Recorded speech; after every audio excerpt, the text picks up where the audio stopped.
Hello everyone, আপনারা সবাই কেমন আছেন? আই হোপ আপনারা সবাই ভালো আছেন আর আমিও বেশ ভালোই আছি। আজকে আমার রান্নাঘরে হাজির একদম টাটকা কই মাছ। মাছগুলো আমি খুব ভালো করে ধুয়ে পরিষ্কার করে নিয়েছি। আর এবার মাছ ভাজার আগে মশলা মাখিয়ে নিচ্ছি। এতে দিয়ে দিলাম পরিমাণ মতো লবণ, হলুদ গুঁড়ো আর সামান্য পরিমাণে লঙ্কা গুঁড়ো, যাতে ভাজার পর রঙটা বেশ সুন্দর দেখায়। আর হ্যাঁ, সামান্য সর্ষের তেলও দিয়ে দিলাম। এতে মাছটা যেমন নরম থাকবে তেমনি কড়াইতে গিয়ে লেগেও যাবে না। এবার মশলা মাখানো মাছগুলো একে একে গরম তেলে ছেড়ে দিচ্ছি। এবার আস্তে আস্তে মাছগুলোকে কড়া করে ভেজে নেব। মাছের এক পিঠ একদম লালচে হয়ে গেছে। এবার আমি মাছগুলোকে উল্টে দিচ্ছি। ওয়াও, কি দারুণ করকরে ভাজা হয়েছে। মাছ ভাজা তো রেডি। এবার মাছগুলো তুলে নেওয়ার পালা। তারপর এই তেলেই বাকি রান্নাটা করব। তো আর বেশি দেরি না করে রান্না শুরু করছি।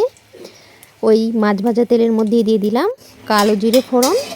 এবার দিয়ে দেব বাটা মশলা। বাটা মশলার মধ্যে রয়েছে পেঁয়াজ, রসুন আর শুকনো লঙ্কা একসাথে বাটা হয়েছে। বাটা মশলা দেওয়ার পর এবার দিয়ে দেব আদা বাটা।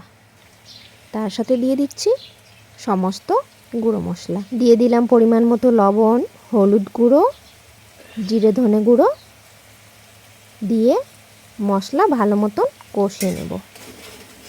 মশলা কষানো হয়ে গেলে এর মধ্যে দিয়ে দেব কেটে রাখা টমেটো। টমেটো দেওয়ার পর আরও কিছুক্ষণ কষিয়ে নেব। এবার এর মধ্যে দিয়ে দিচ্ছি কেটে রাখা আলু।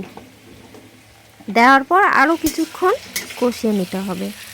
কষানো হয়ে গেলে অ্যাড করে নেব ঝোলের জন্য পরিমাণ মতো জল। জল দিয়ে দিচ্ছি। এবার জল দেওয়া হয়ে গেলে ঢাকা দিয়ে আলুগুলো ভালো মতো সেদ্ধ হতে দেব।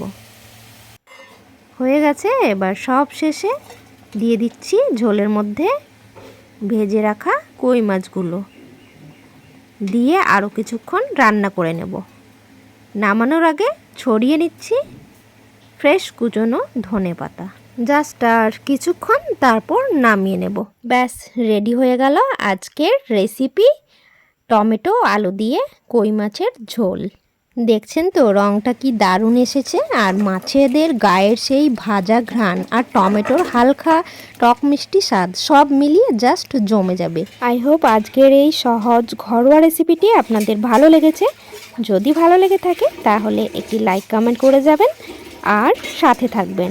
তো আজকের মতো এখানেই শেষ করছি। আবারও দেখা হচ্ছে নতুন কোনো মজার রেসিপি বা ব্লগ নিয়ে।